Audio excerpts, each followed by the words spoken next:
And it's about time for an interview with SITARAM DASS. Yeah, I'm looking forward to this. Yeah, he's on the phone. Let's not waste any time here. Let's go ahead and get him on the phone. SITARAM DASS, are you there? I am. Hey, it's good to hear from you. Yeah, you sound great on the air. Great, it's perfect. No feedback or anything. And you called right on time, which is I knew that you would. Like I told you off air, you called exactly when you were supposed to. Thank you. Yeah. Believe it or not, that's a rarity. I don't know if it's part of dealing with rockers or what, but they're either late or usually late. But thanks for calling. Yeah, absolutely. My pleasure. Just so you guys know each other, Sister Tracy, meet SITARAM DASS. Hello. There you go. Hey, Tracy. Hi. Yeah, I was down in Mount Shasta not too long ago, and SITARAM DASS was offering kirtan, and it was really awesome. And before that, he was in Ashland, the Jackson Well Springs, and I attended as well. And kind of reached out and decided I would like to have my first kirtan artist on the air with us, which is pretty exciting for me because it's one of my favorite forms of music, devotionals, chanting and singing. And not only that, but you're so close to Baba Ram Dass, and again, I've been in your energy, and I really appreciate what you bring to the table, man. You're higher up the mountain than I, and I look up to you, man. I appreciate that. I don't know if I'm really higher up the mountain, but I can definitely attest to the fact that kirtan is also my favorite form of music. And we both have a very mutual love of Ram Dass. Yeah, how is he? I know you were over there for a few weeks recently in Maui, correct? I was, yeah. I just got a chance to be down there. It was about 5 years ago now, but I lived there with him for a few years where I was one of his main caretakers. And I got a chance to go back and just kind of fill in and help out and be of service. And so I was there with him for a couple weeks, and that was just, at this point, maybe just 3 weeks ago. And the truth is I'm still kind of just swimming in that, the bliss of being around him. Wow.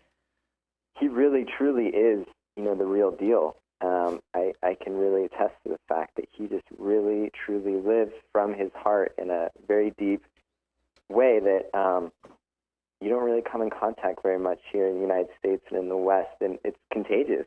Being around him just feels good. I can't get enough of it. And I know that you are going to be on Maui soon, aren't you? Yeah, we're leaving in less than 3 weeks now. Yeah, the 27th we're going over. And I don't know if you heard what I said earlier. I don't know if you were listening in, but I come from kind of a research background and kind of a clinical background, so I tend to be kind of skeptical, which I think is not a bad thing, of certain people who profess to be something whatever. And I have to say that the first time that I ever came in contact with Ram Dass, I don't even know how to describe it other than to say it was overwhelming. Without even speaking to him, just being in his presence, I kind of just, what you just said, he's so much the real deal. And I think if you're tuning in at all, that is so apparent just in being in his presence. I wish everyone could experience it. But it was a beautiful experience I treasure, and I probably always will. It was an experience. Yeah, I love that. Yeah, I just feel so good right now just hearing that. And that's the thing, for me too, is I also, just the way my brain's wired, I tend to just be very skeptical of things in general. And that was actually one of the first things that just drew me to him as a teacher ever before I met him, was just his writings, was just his sense of humility and his honesty with where he was on the path. There's just, there wasn't a lot of pretension there, and the way that he was able to explain the teachings in a way that felt very non-dogmatic, very not forceful to me. All of those things were kind of the prerequisites that I needed for me to even be open to even engaging in some kind of spiritual practice. And so, he's been like one of the number one gifts of my life.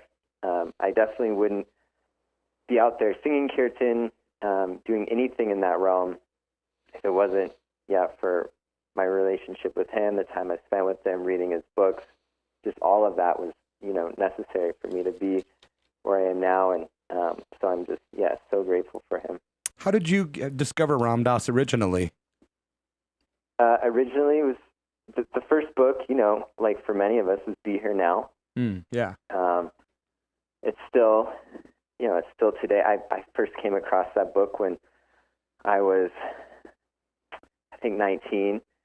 And it just, it was an instant awakening. During that time, I was in an experimental kind of phase of my life, and experimenting a lot with different psychedelics and other methods, opening my mind, and reading different religious texts, and a lot of them I felt like I kind of had to filter through, to get what I felt like was the crux of a teaching that I could relate to from my own personal experiences. But when I read Be Here Now, there's no translation or filtering necessary. It was just written in exactly the way where I could just hear every single word of it, and it just hit me. And then from there, I just, over time, just gradually went to reading more and more of his books, and just, he had the way of saying it. It just resonated. And then it just worked out where I was in a very open place in my life, and I had a strong desire to meet him, and things kind of lined up where I was able to. And it was also in a time when they needed help around, and I had no idea with what I was doing in my life. Like, I was pretty lost and all over the place, and so that was enough for me. Just like, all right, I'll just take up my stuff and move to Hawaii. Which also, I mean, I feel like I would have moved anywhere, but I mean, Hawaii is not a bad place to go. Right. So. It's pretty beautiful. Yeah. So, I mean, that wasn't, he picked a good spot as far as, I really view that as kind of like my ashram experience. I mean, being his house is not an ashram by any technical means, but yeah, I get it. His house it's full of holy beings on every wall, and the pictures and all these things. And, I mean, it's just imbued with the teachings and all the teachers that came through there and the service. And so, I mean, but in terms of like ashram experiences, I mean, mine is pretty cushy. I got to hang out with Ram Dass in Hawaii. Get the direct Shakti. Yeah. You're very fortunate in that I was telling Derek before, just in hearing him talk about you and listening to your CD, and I'm like, how old is this guy? And I just I get that feeling that you're just like kind of very wise beyond your years, and how fortunate that you were, able to come across the teachings of Ram Dass at such a young age. I was not turned on to Ram Dass until I was like right around 40. So okay. that is so just, it just, I think it speaks volumes that you, discovered that at such a young age, and were able to take those teachings and, somehow apply them to your life. And, that to me is just pretty incredible. Yeah, I mean, I do feel fortunate, but, also there's that sense of just, in just terms of karma and us getting what we need when we need it. And, yeah. Really, that's when the teachings came to me, it was, I needed it. I mean, I really did. Time for a change. Yeah. That's the truth of it, is I really needed it. And, and the main reason why kirtan has become so important to me, and why it's important to me to share it with other people as a practice, is because of the fact that, I really need it, for my sanity. For everything. When I left Hawaii, I felt a strong calling that I wanted to go to India, and then I met my current partner, who I'm still with her. We've been together now for almost 6 years. But that changed things a lot. It meant that after my India trip, it meant I wasn't going back to Hawaii. I wasn't going to live with Ram Dass anymore. It just forced me to be out in the world, and it was really hard. And it's one thing to I had this very safe container so I could do, a lot of intensive practice, but also I didn't have to worry about paying bills or, just worrying about any of the ins and outs of daily life. And so it just kind of hit me like a brick when we got back from India and we were broke, and I was like, what are my skills? What do I want to do for a job? And then, it was hard. It was a struggle. And singing kirtan with other people is really what got me through that difficult time. And since I've left, it's been my main kind of rudder for just, keeping me straight. Yeah. So you've been doing kirtan for what? How many years then? So. Well, I started leading there in Hawaii at Ram Dass's house. It started out small. I had been doing it as a personal practice, and then when people would come to the house, I would sing, and we'd do kirtans in the living room. Yeah. So I've been leading it in some capacity or another for like 8 years, I guess I would say at this point. Wow. And you've got 2 CDs out? Is that correct, or more? Yeah. 2 CDs. There's a third one. It's just a live recording. Okay. People can download that for free if they're interested in. It's not the highest quality, but it's good enough to, it sounds like a kind of a good quality bootleg.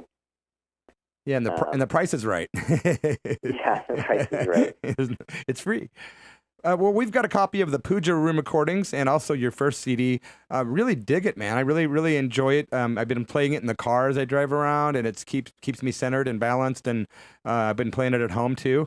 And we were going to play track 5, which is Jaya Hanuman, from the CD, which you can get by going to sitaramdass.com. That's SITARAMDASS.com.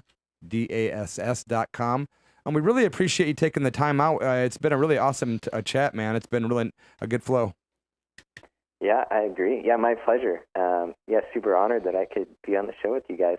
Yeah, the next time you're back in the Ashland or Southern Oregon or Mount Shasta area, please let us know, because I'll help you promote it. And if you need somewhere to stay, we'll always offer you a room, man. And we'll definitely come and be part of your energy, because it's contagious, just like Baba Ram Dass.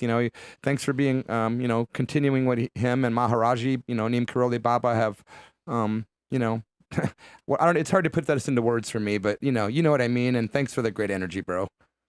Yeah, absolutely. Yeah, and I plan to come out again. I don't know at this point when it'll be, but at some point I'll probably reach out in the next couple of months, and we'll go from there. That'd Awesome. be great. We'd appreciate it. Thank you so much. Yeah. All right. Namaste. Namaste. Thank you, brother.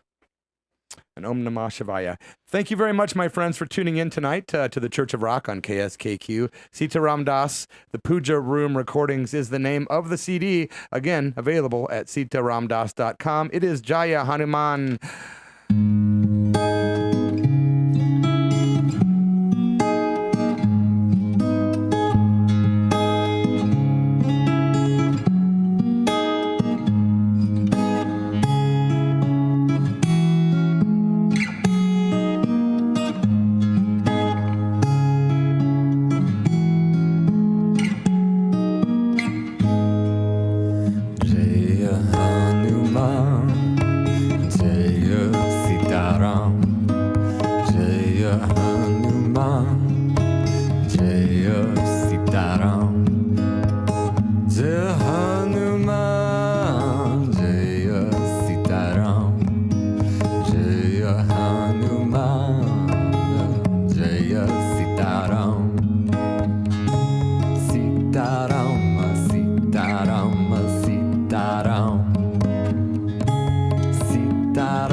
Sitaram, Sitaram.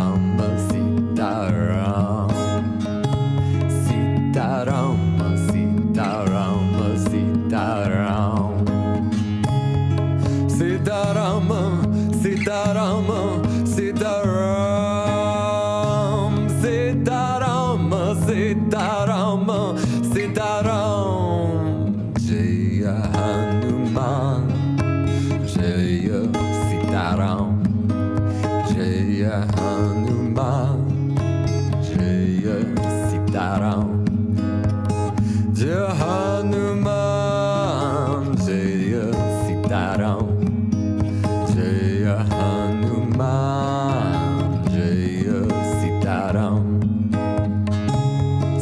Sitaram, Sitaram, Sitaram, Sitaram, Sitaram,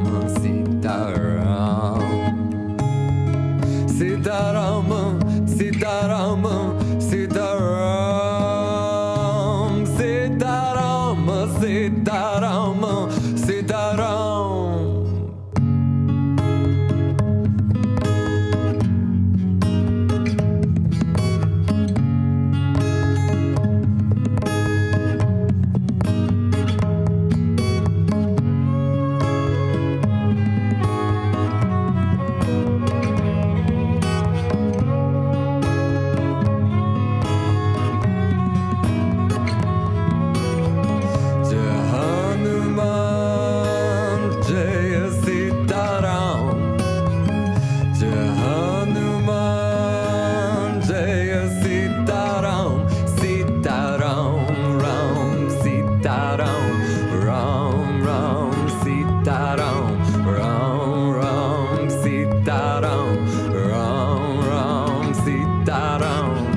Sitaram,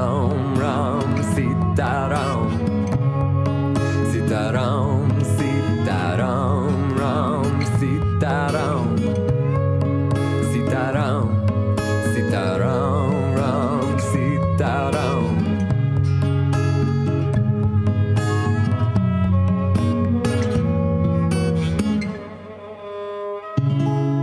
You're at the Church of Rock with SITARAM DASS.